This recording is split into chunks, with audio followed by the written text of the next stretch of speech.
Hello and welcome to our Brexit update. This is a crash course in everything that's going on in the current UK-EU negotiations. I'm joined today by the BRC's Trade Policy Advisor, William Bain.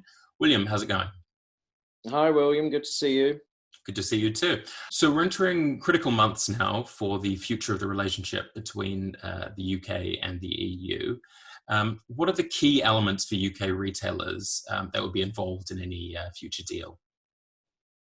Well, the main benefit relative to not having a deal at all would be having a zero tariff element to that deal, which would mean there would be no import duties or taxes due on goods imported from the European Union into the UK, and also no import duties when goods are exported from the UK into the European Union as well. So it would preserve duty-free trade.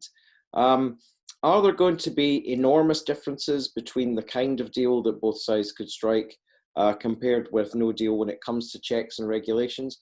Probably not now, as a result of the red lines and tactics adopted by both sides. So it really will be on the tariff side of things that people would see the biggest difference of a deal compared with no deal. So when should we expect to know more or less when these sort of details will emerge? June's a big month, but October is likely to be a bigger month. So this month we have the European Council Summit on the 19th of June, which may tweak from the European heads of government perspective the positions of their chief negotiator, Michel Barnier. We also have the UK-EU high-level summit, which is expected to be Prime Minister Johnson with Commission President Ursula von der Leyen. So these two events could well drive the process forward. I think the key thing in the month of June is that the talks continue through to a very intense summer and early autumn of an agreement.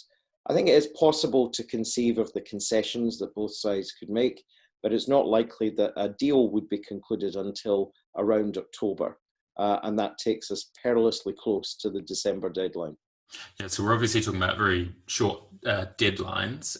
Will businesses have any time to adjust?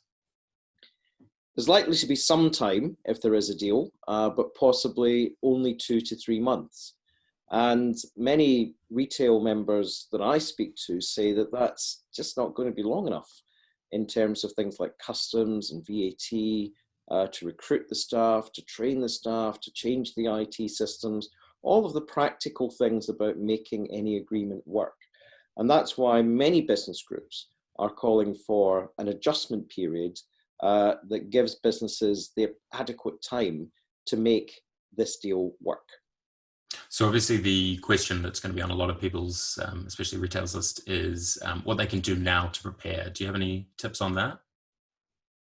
Well, we're awaiting UK government advice, and we'd anticipate that to come perhaps beginning at some stage in July in terms of official notices, the what to do and when.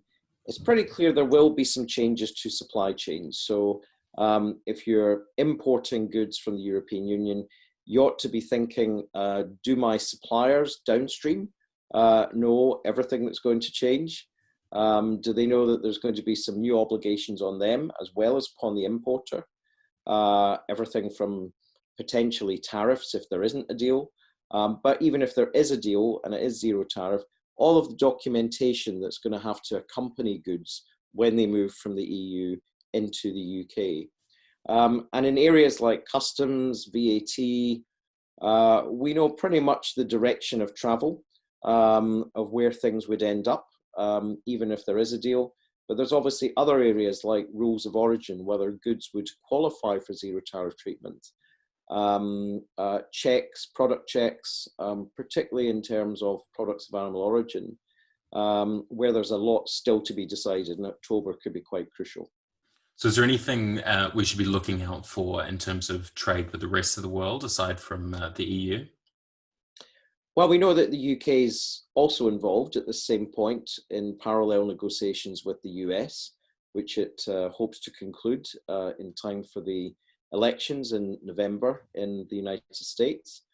It's also launching negotiations with Japan, which it hopes to conclude really by July, in order that the Japanese Parliament can ratify that by September. There are also going to be negotiations with Australia and New Zealand launched this month. So you can see that there is a development of new trade agreements which the UK is trying to develop into its suite. We also still have trade arrangements with Canada that have got to be clarified, and Turkey is an important one for clothing and textiles retailers. We've been on the case of the UK government to ensure that those zero tariff arrangements can continue from January. And we also want to see what's going to happen in terms of the Vietnam trade agreement that's been signed with the EU, what the UK is going to do to try and roll that over. That's important for shoes and leatherware that our members sell. And also we need to have a debate with DIT about what the GSP, the unilateral trading preferences that many retailers use, will look like after the 1st of January. We kind of know the baseline, but it would be nice to get some improvements upon that baseline too. Yeah, absolutely. Cool. Well, thank you very much, William. I think it's a perfect place to leave it. Obviously, there's a lot to think about and a lot of things for everyone listening to keep an eye on. So thank you very much for your chat today, and that's goodbye from us. Thanks. Bye for now.